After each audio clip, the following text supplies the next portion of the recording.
এই যে দুইটা ছবি দেখতেছেন, একজন বাবা আর একজন মেয়ে।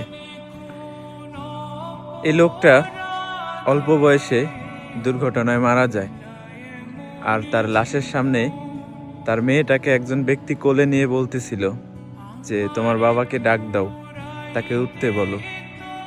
তখন মেয়েটা তার বাবাকে ডাকতেছিল, বাবা ওঠো। পাশ থেকে আরেকজন লোক বলতেছিল তোমার বাবা ঘুমিয়ে আছে, সে আর কখনোই উঠবে না। মেয়েটা এই কথাটা শুনে মুচকি হাসতেছিল। অকালে মৃত্যু, এটা মেনে নেওয়া যায় যদি তার দুনিয়াতে কেউ না থাকে। তবে ছোট্ট একটা সংসার, ছোট্ট একটা বাচ্চা রেখে যখন একজন মানুষ এই দুনিয়া ছেড়ে চলে যায়, ভাই বিশ্বাস করেন মেনে নেওয়ার মতো না। আল্লাহ পৃথিবীর সকল বাবাকে নেক হায়াত দান করুক, আমিন।